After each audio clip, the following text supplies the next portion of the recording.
Hello, and welcome to episode. God, what are we on right now?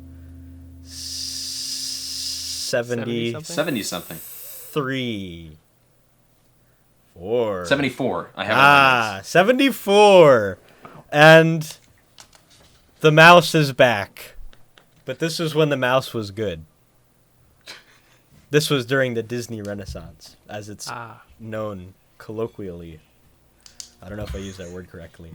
The Lion King is a 1994 animated musical drama film directed by Roger Allers and Rob Minkoff, produced by Walt Disney during the good old days when we didn't have Lightyear. That's the only thing I can really say that isn't controversial. Well, that was Pixar, so a lot of people like Pixar. Who cares? The lines between the two are fading at this point. Everything's the same. Everything's the same. Yeah. What did you think of the movie? That's all I got. Well, I tell you, Mitchell, I did not plan on giving this a 5.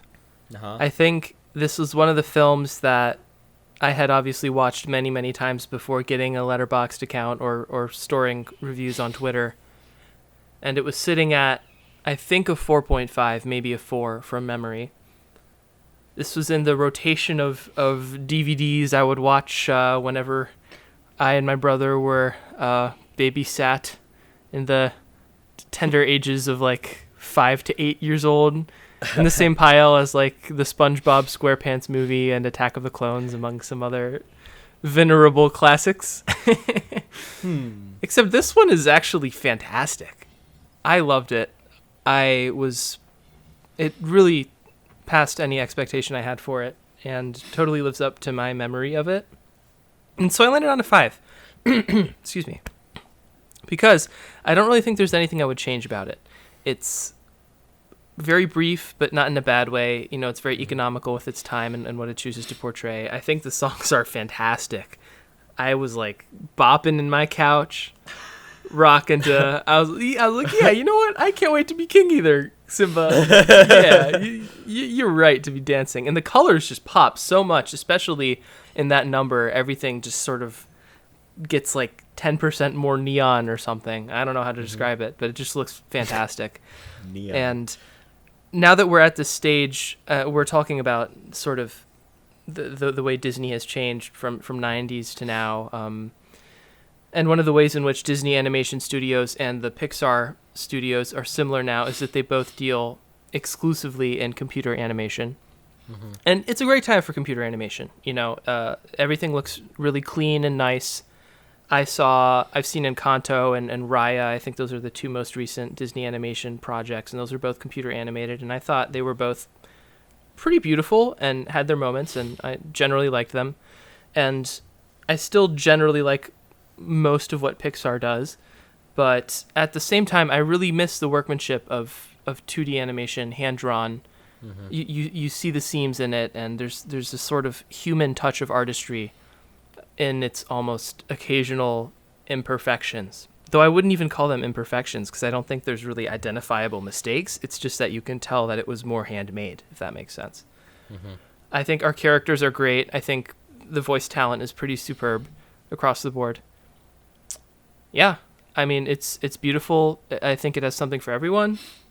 And I liked it more than Beauty and the Beast. So 5 out of 5. All right. Well, I'm going to preface my thoughts here by saying that I have succumbed Everyone hates you. to a mysterious disease. Oh, sorry. I didn't know you were talking about that. I was just anytime you're saying like full disclosure or like you're about to say something, everyone's just ready to kill you, Zach. So I just wanted to save you. But don't worry. My point is, I may be sniffling throughout this episode, and I'm currently wearing a numberless Tampa Bay Buccaneers jersey, so you know I'm ill. Everything's downhill. Anyway, with that disclosure out of the way, I enjoyed this more than I thought I would. I have a really deep dislike for what Disney represents now, and I think a lot of the time that does kind of shuffle back to things that they produced back in the day, and I just have a reluctance going into those older films because of it. That's not to say that I think Disney produces exclusively bad or non-artful films, because I think a lot of their earlier stuff, and even some of the stuff they do now, is quality work. However, I think this is significantly better than a lot of the stuff they've put out recently, and it is a landmark Disney production for a reason. Does it appeal to me fully? Not really. I think the best version of Lion King is probably the stage production. I saw that in London many, many years ago, and I think that it manages to capture a feeling of real awe and majesty in a way that this animated version often does. But there's a lot of sequences where that kind of drops out. A lot of the stuff with Timon and Pumbaa, I like Timon, but a lot of the stuff with Pumbaa kind of tanks the Timon sections, and I think that means that those two characters as a whole really just like subtract from a lot of what the film is trying to do whenever they're on screen.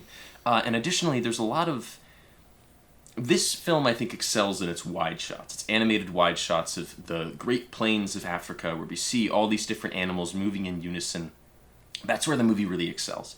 And I think even in the wider shots of characters just having individual interactions, that works too. But I think this film goes into medium shots a lot, where it just makes the characters feel so small and makes everything feel so mundane and made for TV, that those really take away from the movie for me as well.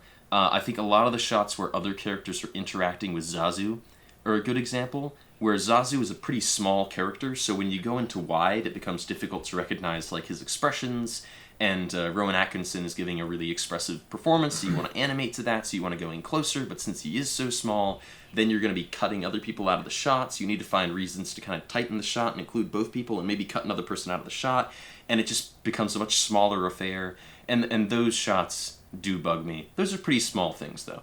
Overall, I gave this a 4 out of 5. It's much like Beauty and the Beast. It's not the great example of animated film for me as it is for a lot of other people, but I definitely see the appeal here. I see the greater qualities. But if I'm going for a great animated film or even a great Disney film, I'm probably going to go for something earlier in the company's history, something like Sleeping Beauty or Sword in the Stone or something like that. I'm gonna have to say I agree quite a lot with Zach. I was not exposed to Lion King as much as a child, and I've seen like every scene, but I've never actually seen this from beginning to end until recently. So I was one of few people of our generation that read Hamlet before watching Lion King, and that does have an effect on the viewing experience. Yeah. And I will pose this question. I posed it because I don't even totally know the answer in a minute, but I really enjoyed it, and I have to say I definitely agree with Zach. I think I'm not really like as emotionally invested in this, and I'm still kind of theorizing to myself why that may be. Maybe it's because they're all animals. Maybe that has an effect on it. Maybe it's because I'm so familiar with the story now, and I'm not going to be as affected by those beats that are more targeted towards children coming of age, or even an adult that's kind of coming into a more powerful position and has to deal with the responsibility of that, and having to mature so quickly under these like perilous circumstances that children just don't experience, or at least a large majority of children that are watching this don't experience. And I think that's really profound, and I think that is something that's never going to be replicated again. Definitely lightning in the bottle in terms of that, and in terms of just the way they approach a lot of the mature themes. And there are certainly other animated productions that have tackled way more darker issues before, and I'm not going to like oversell how crazy it is that a character dies in a Disney animation. That's like, okay, I mean, it's not like a huge deal to me, I guess. But yeah, I think, I mean, like I'm saying the idea of it, not the actual death. Okay. But yeah, I think especially seeing this for the first time, I can totally see the impact of it. I mean, the animation is like fantastic. Like, there's no question about the animation. I just think there's really nothing else that can be said about it. The hand-drawn frames are really impactful. And I did notice how dynamic the cinematography is.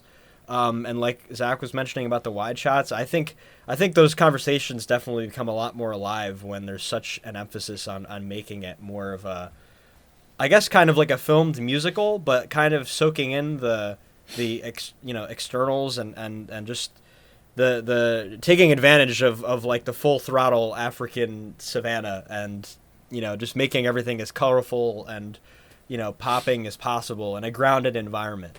And I think that is kind of interesting for a Disney movie, that a lot of the colors and fantastical things are either like mythologically inspired or are based on real things and are a lot more grounded than kind of just like somebody waving a wand and it's super magical like that. Nothing like that ever happens here. It's all very like believable within the environment and based off of, vaguely inspired by real, mythology and spirits and things like that. And I think it's kind of similar in Hamlet in that way as well. But it doesn't just feel like a supernatural, like this is super magical and everything's, fun and fantastical and the princess is going to marry the prince and whatever. And, that's just, I think it's definitely, it pays off in spades that it's a lot different. But yeah, I gave it a 4.5 out of 5.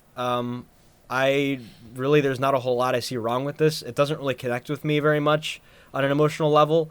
But I totally agree with Zach. I think a lot of older productions and adaptations of other stories are a lot more, I don't know. I connect with them a lot more personally, but I mean, there's no question that this is like an absolute feat in terms of animation, and the story isn't necessarily original, but it's definitely like originally portrayed in just really a very universally appealing way, and it doesn't feel like it feels like a Disney movie in that it hits all the beats and everything, but it also feels like something entirely different that really takes a lot of risks, especially knowing the track record of Disney up to that point. And knowing what they make now, which is hit and miss. What do you think makes this film so iconic? Is it more derived from or derivative? Well, I know everybody always talks about this being inspired by or based on Hamlet, but I really don't think any of the things that this is supposedly based on are what make it iconic. I think it mostly succeeds on iconography of its own, because whenever you say The Lion King, somebody is immediately going to go, ah, Savannah, which is not from Hamlet, That's The Lion King. So that's an icon of Lion King's own. Pride Rock is an icon of Lion King's own. And I think even sort of the simplistic character designs of like Scar and Zazu and the hyenas and Simba and basically every character in this, other than, I would argue, the female lions, has a recognizable and distinct design. And I think those are all iconic. I think it is just an example of a project where everybody has been given a degree of freedom to do their own thing and exercise their own creativity, but they're also working in unison with each other, so everything feels like it belongs in the same movie.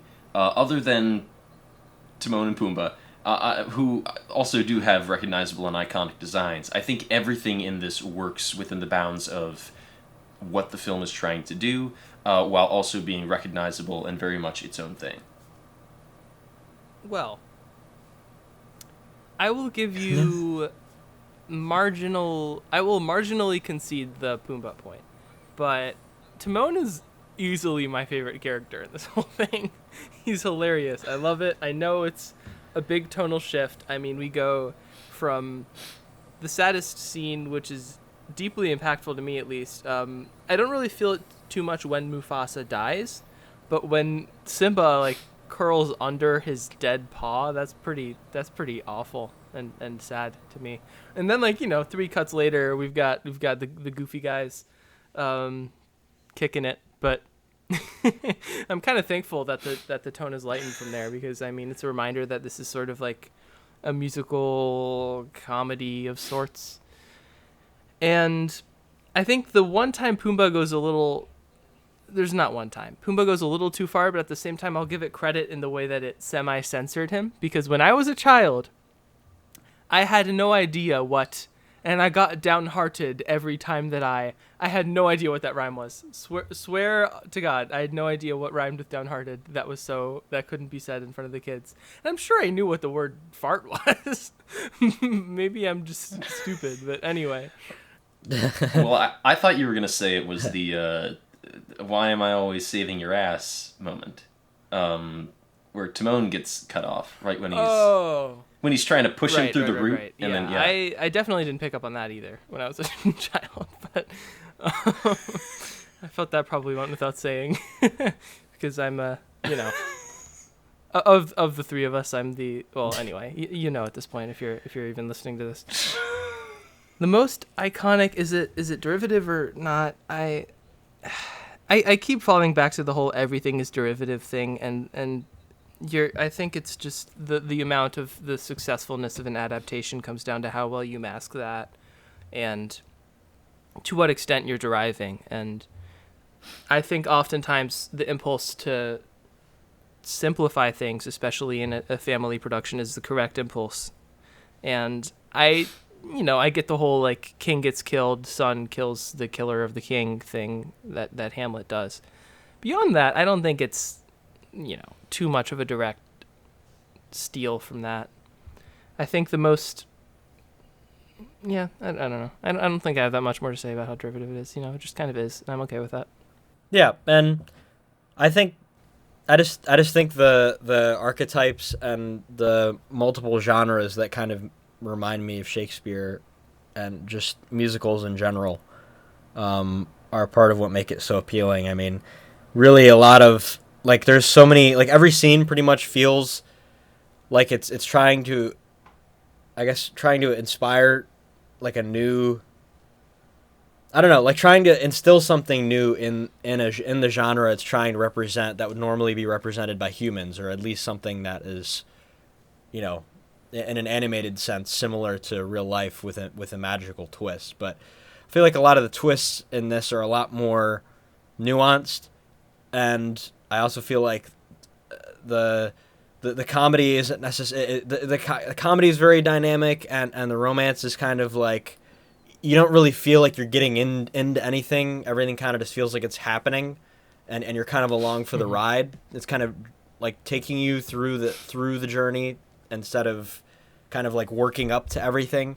And there's always going to be the overarching conflict that's being worked up to, which is another thing that kind of reminds me of Shakespeare.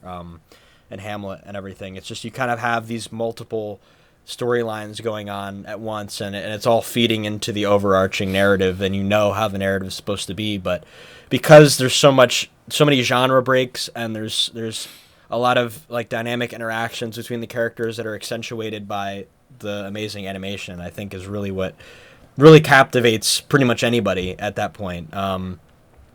I think even though I'm not as like emotionally invested in the story, and I where it's going the second that it starts, just because of how things are now and the fact that I'm seeing it now instead of as a kid and everything like that. But I think just seeing how the animation plays out, it's a lot more than just like, zany Looney Tunes level humor or something. And it's not just out of left field. It feels well integrated, at least in my opinion. I don't feel like it's necessarily zany enough where it's not following into the epic. And I think a more natural epic would have a lot more of that comedic relief in there. And even though we've kind of talked about Rosencrantz and Guildenstern, these freaking Lumiere and Cogsworth moment and everything, and I like Timon and Pumbaa. I think they're fine. I don't really have a problem with them. I just, it's like an obvious archetype to me. And I think comedy is kind of one of those things that's really difficult to add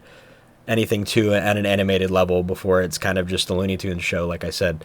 But I mean, there's some pretty good moments of comedy in here that are pretty well worked. But I think really what makes it most iconic is that it's telling this overarching narrative in the animated style that makes it so next level.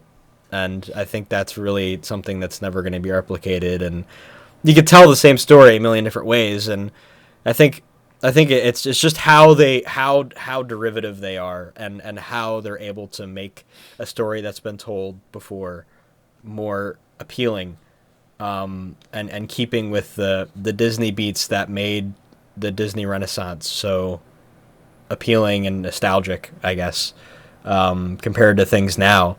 And you're always going to have those mature themes now, and you're always going to have like the attempts to get away from the kiddie stuff, but you're always going to end up having to fall back on that. I feel like that's a big problem for Zach a lot of the time, is it just they can't break the bounds of the fact that it's a children's movie. And I can kind of agree with that. And really, the one thing that's keeping it from 4.5 to 5 stars for me is because it's such a profound story that seeing it in person, or seeing it actually like fully form in humans, like humans actually performing the actions and seeing the emotions, is just naturally and biologically going to be more appealing to me than a children's animation. That does not detract from the quality of it, though.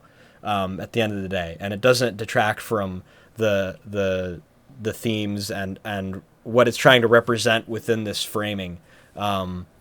And you're never going to see, I mean, anybody else who tries to reframe it, I mean, I'm sure Madagascar 2 Escape to Africa clearly did not take more advantage of Africa than this did, and neither did Black Panther. But Black Panther has its own, I don't know about that one, moments in terms of framing and cinematography and things like that. But for the most part, I mean, it's just, this is like the quintessential animation of telling this dramatic epic, and I don't think there's really beating around the savannah bush of whatever bushes they got there.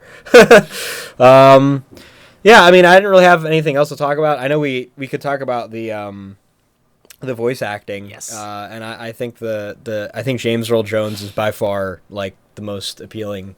I mean, he's just got such a unique voice, and that booming, commanding voice that he has is just so like emotionally wrenching, I guess, in everything he's in. So, Zach, what are you about to do? What are you about to do? I was going to say, I know Christian really likes James Earl Jones, and I do not think James Earl Jones is a bad actor, but I think the better voice actor in this film is Jeremy Irons. Jeremy Irons has such an expressive voice and gives such a performance through Scar, which might also be because I think Scar is a more interesting character. That's often the case in Disney movies, is that the villains get to be way more interesting than the heroes, or than the heroes' father figures. But Jeremy Irons is clearly just having so much more fun, and doing so many more interesting, quirky things with his voice and his inflections. And I think Scar is a much more fun character. I mean, Be Prepared is my favorite song in this movie. I know a lot of people like Just Can't Wait to Be King, and it's a very fun song, but I'm much more a fan of Be Prepared. And I think James Earl Jones is good as Mufasa, and I think he does, that booming voice does work to a certain extent for what the character is going for. But I think beyond commanding, reassuring father figure with a booming, deep voice, there's not really a lot to Mufasa, and therefore I don't really think there's much to that performance either.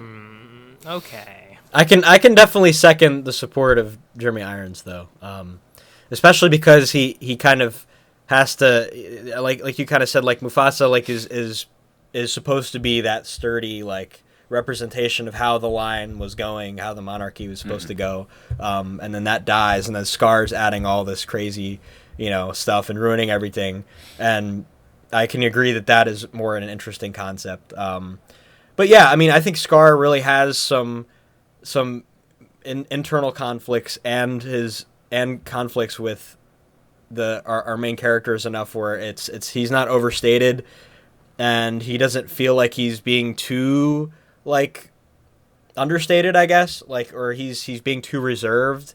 You kind of feel like he's just, everything's going to work out, kind of like the Emperor, really. I think, like, Palpatine, especially in the prequels and everything. See, I took the Star Wars reference before Christian did. I was gonna get there.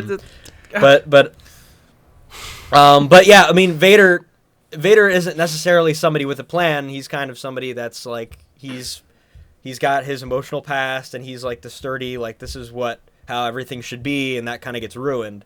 And that's kind of a similar dynamic here, even if it's a hero versus villain thing. But yeah, I think Scar. I think Jeremy Irons is perfect for Scar and what they're going for. I mean, he basically is Scar, and you definitely feel that emotive performance from him towards the end too. But go ahead, Christian. And points to his singing double as well, who sounds very much like him. Yeah, I didn't look up his name, of course, but he's really great. I have nothing against Jeremy Irons in this. I think he's fantastic. Totally understands what makes an intriguing villain and executes it perfectly. I don't know if it's... I don't really want to compare him to Jones, just because I think they're doing such different things, and there's probably more character and inflection to Scar, but Mufasa is supposed to be this sort of resolute perfection that Simba is aspiring towards, so I don't have an issue with him sounding a little bit more monotone, but I still think there's a profound sense of care emanating from Mufasa in that performance. And doing my routine Star Wars reference, when casting Vader, George Lucas said he wanted someone like Orson Welles, but a voice that wasn't immediately recognizable. Like, he doesn't want an audience member hearing Darth Vader and going, oh, that's James Earl Jones. Of course, now Jones is more recognizable than Wells, probably, to an average person.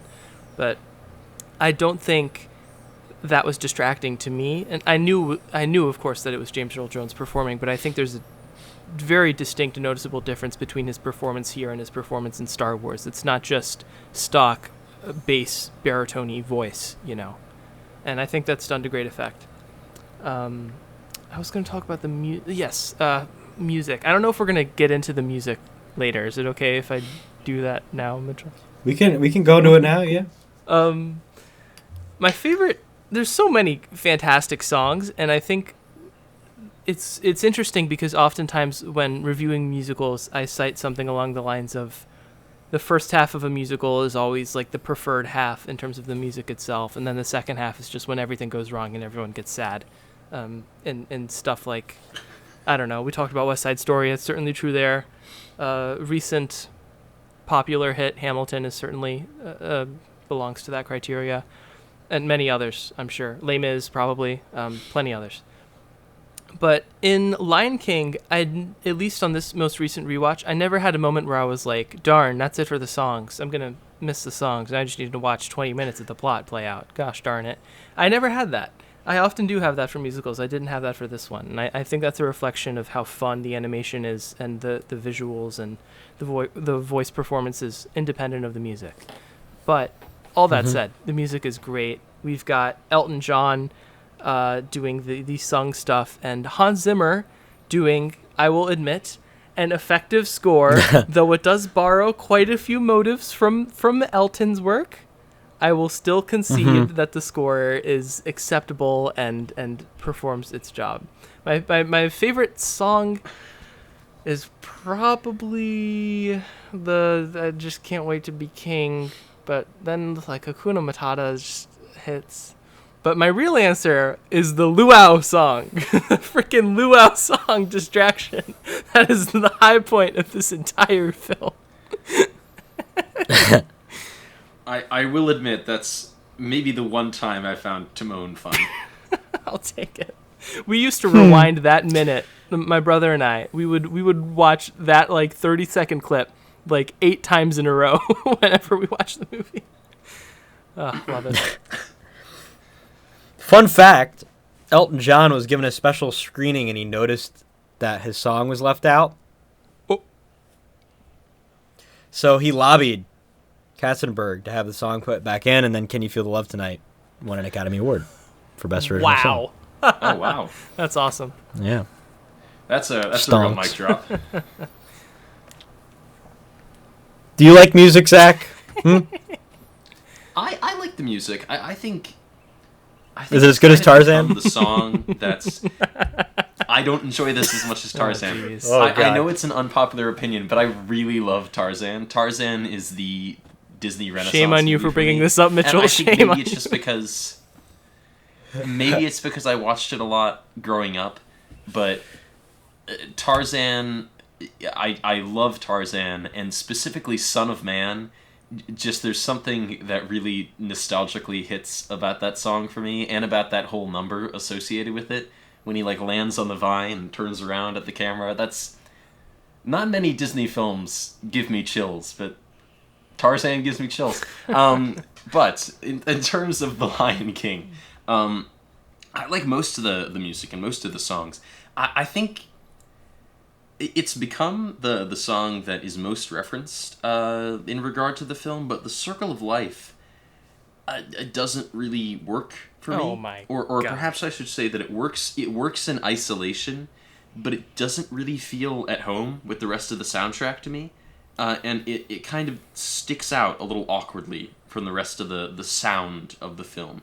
And if that first scene and the last scene were just kind of their own little independent short films, and that was the soundtrack, I'd think, wow, that's great, perfectly appropriate, works totally. It totally works, because I think that song is more attuned to the more majestic moments of the film.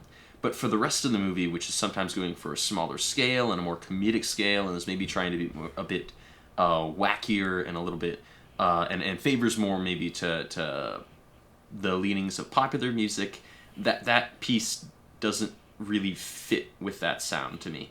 And perhaps that's an unpopular opinion. I had a feeling it would be. I know it's a beloved song. But hey, them's the breaks. Them's sure are them breaks. I like Hakuna Matata. Me too. And The Lion Sleeps Tonight, Oh, yeah. obviously. Yeah, I would say, like, I think The Circle of Life is probably the best song. I feel like it encompasses the spirituality the most. I understand what And- Zach is saying to some extent, but I agree with Mitchell that that's probably like the best composition. Yeah, I think it from all of my years of musical theory experience. That's what I think. Yeah. And Hans Zimmer was good. I mean, I am like, I really want to like musicals, and I'm not a huge fan of musicals, but I like it. Honestly, it's kind of a struggle to really be able to integrate like songs into this, especially because of how like just the setting is already difficult in and of itself, because you don't have, like I was saying about like the natural spirituality needs to be like worked into more. It can't just be like thrown in your face like this is really magical, like Let It Go is just freaking everything's just exploding and ice everywhere, and that's just Christian's doing a fantastic rendition of that right now. Interpretive dance. And just ice is just exploding everywhere, and then Let It Go is really profound, and that's it. But this, it really, like, especially in the Disney Renaissance, to include Tarzan, the songs are very much integrated into the themes, and it's for the most part really, it's really worked in enough where even if you don't know the lyrics, it's you understand what you're supposed to be feeling, and it really accomplishes everything I feel like a musical is supposed to accomplish in the moment. And honestly, I don't really feel like the dialogue is so, well, it's really just dialogue heavy a lot of the time. In the like turning point moments, the most important plot involved moments, that I don't really think of it much as a musical. Honestly, I think the songs are more of a break than anything, just from how terrible things can get quickly. But yeah, I really like it. I mean, there's not really anything I would change, or I don't know. It was so well integrated. So Team B was the team that was being kept busy, while Team A was working on Pocahontas. So. Oh. Which Pocahontas, it's interesting coming back from Pocahontas, and I'm only mentioning it because of the production, like how close they were in production together, and I can see, like, talking about like the mythology and not just like the African mythology, but like well, I should say sub-Saharan African mythology, because you also have Osiris and Egyptian mythology and Hamlet and just things like that. it's interesting to compare that to a more like just taking a more even more arguably more grounded but not really less realistic but more grounded, if that makes sense, approach, and having it bomb so terribly compared to Lion King anyway, and having such criticism and it being more recent history and things like that compared to this, but and not using animals, and there's also a universal appeal of using animals, and really just like it's so easy, especially now, to kind of politicize everything and like try to put like modern, just instead of just appealing to the classic and the timeless like lessons about coming of age.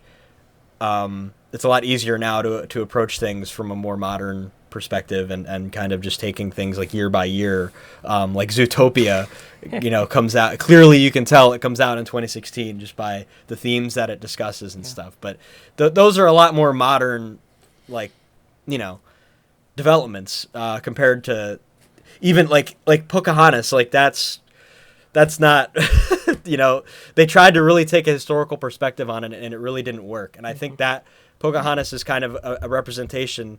Although there's plenty of things to like about that movie, I think that is really what killed it for a lot of people. And I think this just going back to the classic way of storytelling and keeping with the like lessons that everyone can take away from and no one's going to have a problem with. Everyone's going to totally agree on like what responsibility is and having the monarchy as a backdrop in this like already naturally beautiful setting, and it's just things like that, all that kind of compounds together, and that's, I feel like, was what makes this really timeless. So. I haven't seen Pocahontas, but I think it's really funny that they boiled down her love interest story to John Smith and then cast Mel Gibson to play him. I just think that's very funny for some reason. Yeah, that's how you know it's already, there's going to be problems. But that's all I got. Any final thoughts? Okay. No. No. Yeah, I think I've already done a sum up. It's a great film. Maybe not entirely my cup of tea, but it probably will be your cup of tea. It will certainly at least be your child's cup of tea. Yep, indeed. Or whatever children drink. Milk. It'll be your child's cup of milk.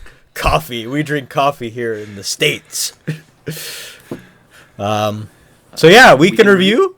Yeah. Okay. Go ahead. Well, I'm gonna jump right in here. Earlier today, I watched Robert Altman's Kansas City. Now, I'm not exactly an Altman aficionado, but he is a filmmaker I know a good deal about. He's a director everybody talks about in film school, so I'm trying to look into more entries in his filmography. And Kansas City was maybe an underwhelming start. It really reminded me, in a lot of ways, of Francis Ford Coppola's The Cotton Club, because The Cotton Club is a film that doesn't really have much of a plot, and a lot of the time characters just are sort of sitting around talking to each other, but then every now and then there's a really incredible tap dancing scene. In the same way, Kansas City is mostly dedicated to characters kind of just sitting around waiting for things to happen, but there's a recurrent sort of subplot that's going on in a jazz club. And so every time they cut back to the jazz club, it gets really, really fun. There's a great scene with two saxophonists in like an improv duel, and that's the best scene in the movie. And Harry Belafonte is in it as sort of the head of this jazz club, and he's probably the best thing in the movie. I mean, it has a good cast. Jennifer Jason Leigh, Dermot Mulroney, Harry Belafonte, Steve Buscemi, but Belafonte really is a standout in that he doesn't really do much throughout the movie, but everything is just sort of suggested by what he says, and he makes for a real villainous presence, but you really also understand sort of his mentality and sort of the aggression and the hatred that he's garnered towards people over time. So Kansas City, 3 out of 5. It's definitely not top tier Altman, but it's worth watching, and the production design is really impressive. You're tempting me to talk about my Altman. Dang it, Zach. I just watched Shortcuts, but I want to talk about something else. to keep things as current as possible with the kiddos or whatever. I don't know. I'm sorry. I saw Jordan Peele's Nope recently in theaters in IMAX, and I was quite impressed by it. I landed on a 4 out of 5. And this is my first Jordan Peele directorial feature. I haven't seen Get Out. I haven't seen Us is the other one, I think. Yeah. And, I've heard all the good things about Get Out. And I've been meaning to watch it, but it just hasn't been on any major streaming platform, like, ever. So I just haven't gotten to it. I was quite impressed by Nope. And I think it's really serendipitous that I managed to watch Close Encounters 20 days before watching Nope. Because there's a massive amount of influence from that, but not in a bad way at all, not derivative. I liked Close Encounters, Close Encounters sidebar. I liked it a lot. I think you really have to pay attention and make your way to the ending, because if you tap out at any point before the ending, I could easily see you giving it a 2 and saying that it's a nothing movie, but the ending just makes the whole thing. Richard Dreyfuss, I don't think is that good. I had a similar issue with him in Jaws. Anyway, but Close Encounters, great film, 4 out of 5. Nope, also a great film, 4 out of 5. Similarly to what Zach was saying about the subplot and whatever it was he was watching, I thought the Steven Yeun, not even necessarily a subplot, but just like a flashback about him as a child actor performing on this Gordy the Chimp show. And there's this, I guess at some point, the chimp just goes absolutely crazy. And it's, I don't want to give anything else away, but it's like the most riveting 10 minutes of the runtime is all of that stuff to me. And I was just totally zoned in on it, even though there's no overarching point or relevance to the main plot. It's just so freaking captivating. So I thought it was neat that Peele was willing to do that, even though it didn't really directly contribute to the larger film. Great performances all around.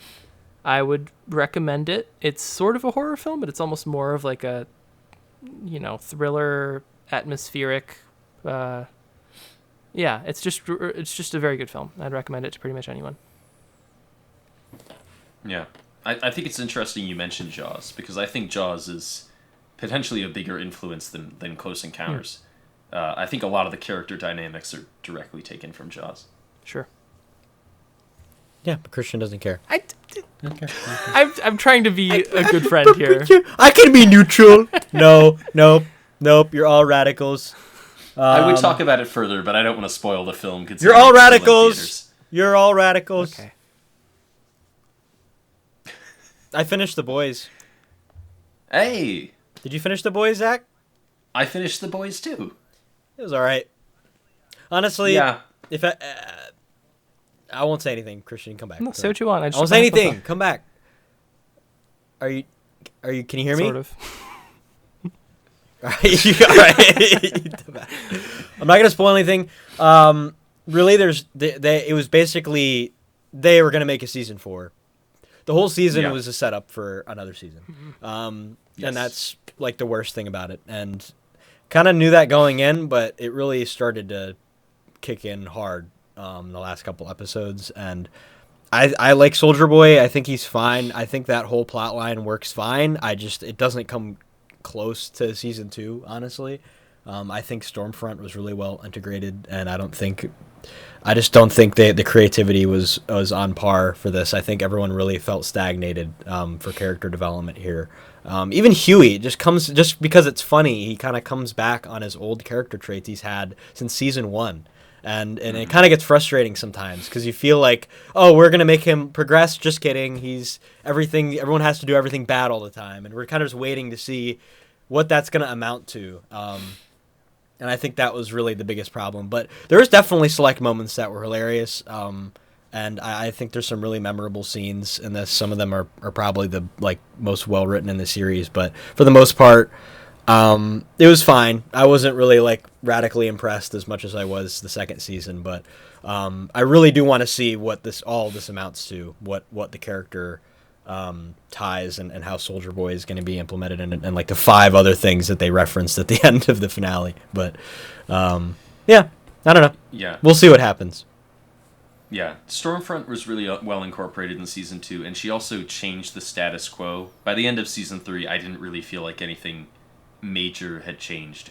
A lot of things had factually changed, but tonally it didn't really feel like anyone was in any more danger or anything is really like changed in terms of consequences all that much. It very much just felt like, okay, here we are again, you know. On to there's no munitions. There's no munitions. That would a lot of problems would have been solved, but there's no munitions. So. All right, so the Marvelous Cinema Tour then? Yes. Onward, Zach. Okay. Well, the most recent entry in the MCU that I watched for this show was the Guardians of the Galaxy Volume 2. Yay! And when I first watched this film a few years ago, I gave it a 3 out of 5. Now, I didn't have Twitter or Letterboxd at the time, so I sort of just mentally thought, I didn't like that as much as the first one. 3 out of 5. Now, that being said, it was about 2 years since I'd seen the first one at that point, and having watched a lot of these in rapid succession, Guardians of the Galaxy Volume 2 is definitely stylistically and artistically a far superior film to the first Guardians of the Galaxy. Mm-hmm. Visually, a lot of the shots in this film are just breathtaking, and this incorporates color in a way that basically no other Marvel film has been allowed to. Basically, since the Russo brothers have taken over, Marvel has had the color palette of wet cement. And even that first Guardians of the Galaxy film, despite it doing more outlandish things and going to outer space, a lot of the shots are sort of just gravel. And don't quite have that visual flair to them. And a lot of the direction and camera movement and staging is pretty standard. James Gunn's style is there in the writing and in the humor and in the characters, but visually it's very much a Marvel movie. But Guardians of the Galaxy Volume 2, the camera's moving in all kinds of different interesting ways. There's color, there's flair. The humor and characters are definitely still there. In fact, I'd argue maybe too much. But visually, this is just something much more unique than any other Marvel movie.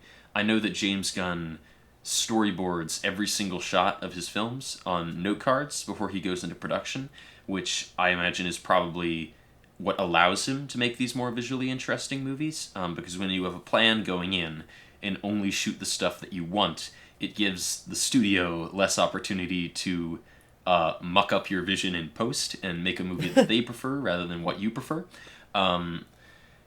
But in terms of the humor that I was discussing, I do think this film's greatest weakness is its insistence on its own jokes.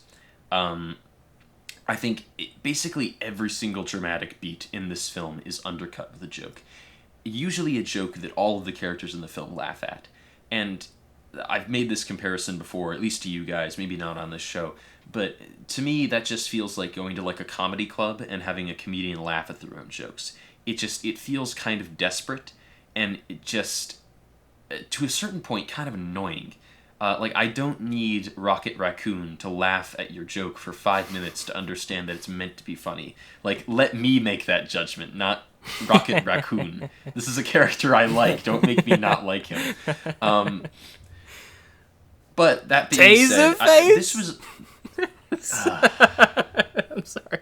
Your name's Taserface? I'm sorry, Zach. No, yeah. But that being said, this film was almost a 3 until its very, very last scene, which is Yondu's funeral. So sad. And I'm gonna admit here, this feels like a real shame to say as a cinephile, but I shed a tear.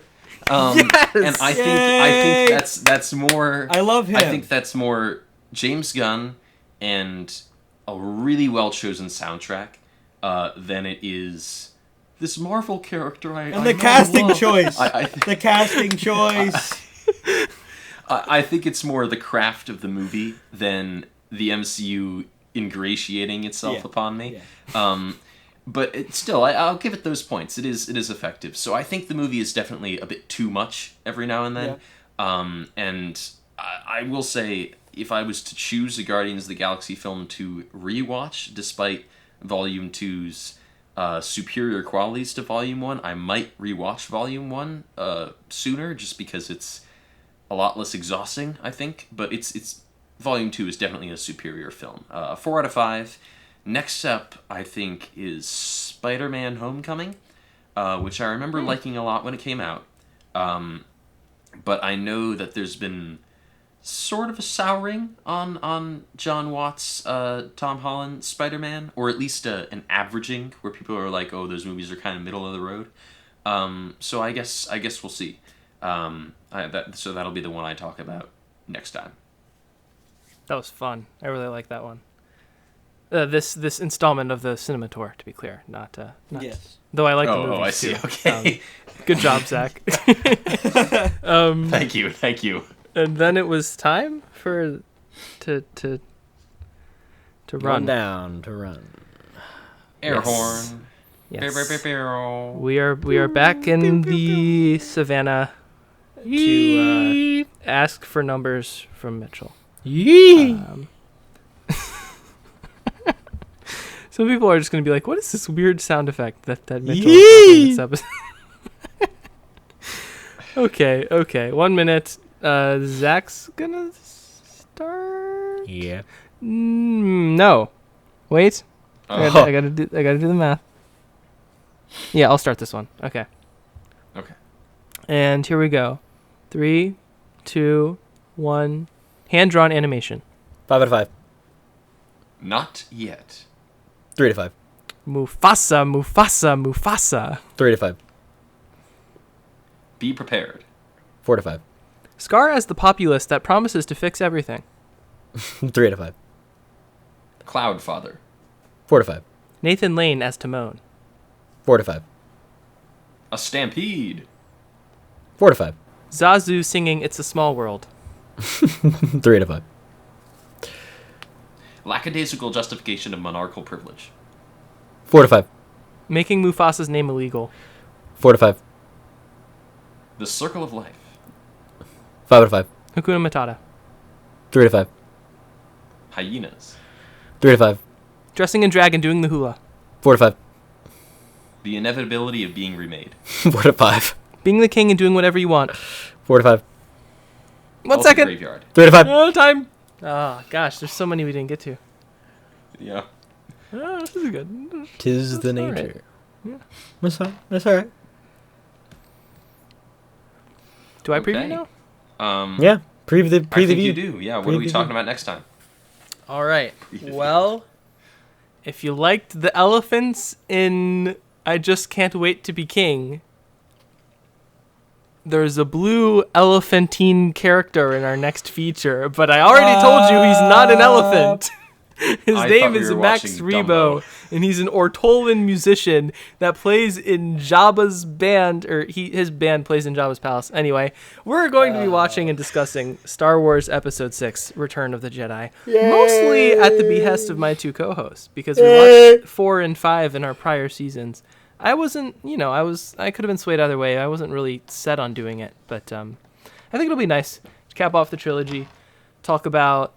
I think more of the focus will be probably on visual things, how far ILM progressed in the 6 years or so from Star Wars to this one, and we'll talk about how thematically it lands and what it could have done better or not. But I think it'll be fun. All right. Star Wars. Yeah. Whoa! Episode 74. Oh, this is actually like 75, I think. I just checked. Oh, 75th anniversary.